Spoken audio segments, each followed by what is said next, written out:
बिस्मिल्लाहिर्रहमानिर्रहीम। आज हम स्टार्ट करेंगे चैप्टर नंबर 2 का थर्ड लेक्चर। इस लेक्चर के अंदर हम देखेंगे कि वेक्टर सब्ट्रैक्शन क्या है, यूनिट वेक्टर्स क्या है, multiplication of a vector bye scalar क्या है, नल और जीरो वेक्टर और इक्वल वेक्टर्स क्या है। तो आइए सबसे पहले स्टार्ट करते हैं वेक्टर सब्ट्रैक्शन को। वेक्टर सब्ट्रैक्शन को स्टार्ट करने से पहले हम थोड़ा सा रिकॉल करना चाहेंगे जो हमने पढ़ा था कि वेक्टर्स को ऐड कैसे करते हैं। उसके लिए हमने हेड टू टेल रूल लगाया था। अब हेड टू टेल रूल हमें क्या बताता है कि कोई भी सपोज आपके पास दो वेक्टर्स हैं ए एंड बी, तो उनको आपने ऐड कैसे करना है। उसके लिए आप क्या करेंगे कि जो सेकंड वेक्टर होगा उसकी टेल फर्स्ट वेक्टर के हेड से मिलेगी, और उनका अगर आप रिजल्टेंट लेना चाहें तो रिजल्टेंट की जो टेल है वो फर्स्ट वेक्टर की टेल से मिले और उसका हेड जो है सेकंड वेक्टर के हेड से मिले, जिस तरह यहाँ पर फिगर के अंदर शो करवाया गया। ये तो था आपके पास हेड टू टेल रूल। अब आज हमने देखना है वेक्टर सब्ट्रैक्शन क्या है।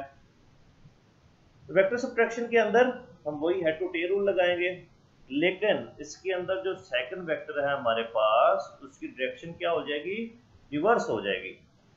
वो वेक्टर बी की बजाय माइनस बी हो जाएगा। इस तरह बी फिग के अंदर आप देखें कि बी को आपने इस तरह से अरेंज किया है कि उसकी टेल जो है वो फर्स्ट वेक्टर के हेड से मिल रही है, लेकिन उसकी डायरेक्शन क्या हो गई है, उल्ट हो चुकी है।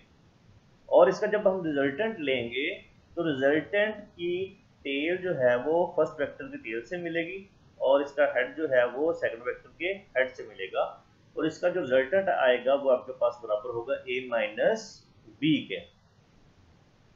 एक्चुअल में ये एडिशन का प्रोसेस ही है, सिर्फ इसके अंदर क्या है, जो आपके पास पहले वेक्टर था उसकी डायरेक्शन आप क्या कर देते हैं, रिवर्स कर देते हैं। उसकी इक्वेशन कुछ इस तरह से आपके पास हो जाएगी, a vector minus b vector is equal to a vector plus into minus b vector.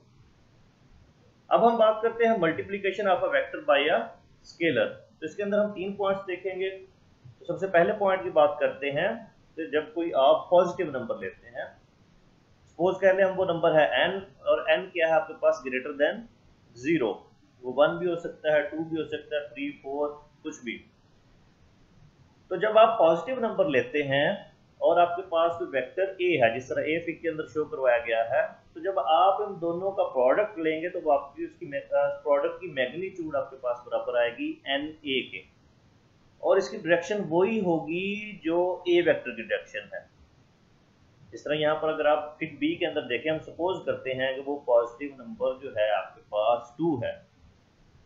जो फिग b के अंदर आप देखें तो 2a, तो यानी कि ये जो वेक्टर था आपके पास a, उसकी भी डेफिनेटली कुछ ना कुछ मैग्नीट्यूड है। जब उससे 2 मल्टीप्लाई हुआ है, उसका प्रोडक्ट हमने 2 के साथ लिया है, तो वो उसकी मैग्नीट्यूड क्या होगी है 2 टाइम्स, और लेकिन जो इसका प्रोडक्ट है इसकी डायरेक्शन वही रही है जो a की डायरेक्शन है। जब हम सेकंड पॉइंट की बात करते हैं तो फिर c के अंदर देखें, जब हम n लेस देन 0 लेते हैं, इट मींस नेगेटिव नंबर, तो ये -1 -2 -3 -4 कुछ भी हो सकता है आपके पास। तो जब आप n लेस देन 0 लेते हैं, जिस तरह हमने यहाँ पर -2 से मल्टीप्लाई करवाया, तो जो वेक्टर a है उसकी मैग्नीट्यूड तो 2 टाइम्स हो गई है, लेकिन उसकी डायरेक्शन क्या होगी आपके पास 2a के रिवर्स हो गई है। जब हम थर्ड पॉइंट की बात करते हैं, तो जब आप वेक्टर को, जिस तरह हमारे पास वेक्टर a है, इसको मल्टीप्लाई करवाते हैं किसी भी स्केलर क्वांटिटी, जिस तरह यहाँ से हमने n लिया हुआ है, तो हमारे पास एक न्यू फिजिकल क्वांटिटी आती है जिसकी डिमेंशन बराबर होगी आपके पास n और a की डिमेंशन के प्रोडक्ट के बराबर। यहाँ पर हम इसकी कुछ एग्जांपल देखते हैं। जिस तरह हमारे पास मोमेंटम है, तो मोमेंटम को अगर हम देखें तो p is equal to m v. m क्या हमारे पास एक स्केलर है और v क्या हमारे पास एक वेक्टर है। तो इन दोनों का प्रोडक्ट किसके बराबर आया हमारे पास, p के, और p क्या होता है मोमेंटम। इसी तरह हम इसकी सेकंड एग्जांपल देख सकते हैं, f is equal to m में m क्या हमारे पास एक स्केलर है और a क्या है वेक्टर। इन दोनों का जो प्रोडक्ट है वो आपके पास एक न्यू फिजिकल क्वांटिटी आई है, that one is equal to force. अब जो हम डिमेंशन की बात कर रहे थे, अगर हम देखें f is equal to m a, तो m की डिमेंशन क्या होगी कैपिटल M, और एक्सेलरेशन की क्या होती है LT इनवर्स स्क्वायर। तो ये आपके पास हो जाएगी MLT इनवर्स स्क्वायर, यानी कि डायमेंशन ऑफ फोर्स आपके पास बराबर आ गई किसके, डायमेंशन ऑफ मास और डायमेंशन ऑफ एक्सेलरेशन के प्रोडक्ट के बराबर। अब हम बात करेंगे यूनिट वेक्टर की कि यूनिट वेक्टर आपके पास क्या होता है। तो सबसे पहले इसकी डेफिनेशन की बात करते हैं। Vector whose magnitude is equal to 1 with no units in a given direction is called unit vector. अब अगर आप यूनिट के वर्ड पर ही गौर करें, यूनिट मतलब होता है 1, वेक्टर यानी वेक्टर ऐसा वेक्टर जिसकी मैग्नीट्यूड क्या होती है आपके पास 1, उसको क्या हम कहते हैं, यूनिट वेक्टर।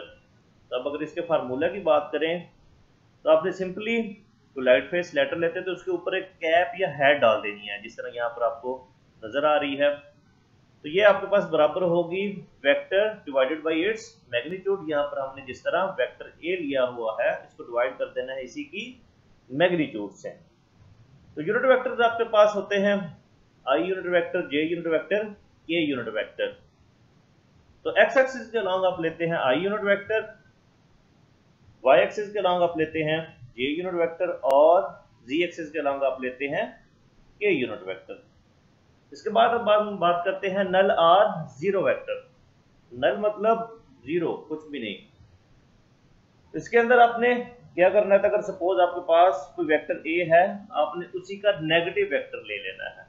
तो जब आप उसका नेगेटिव वेक्टर लेते हैं तो यानी कि ए वेक्टर का जो नेगेटिव वेक्टर होगा वो आपके पास माइनस ए आएगा, और जब आप इनको ऐड करेंगे तो आपके पास जो रिजल्ट आएगा वो क्या होगा, नल आर जीरो वेक्टर।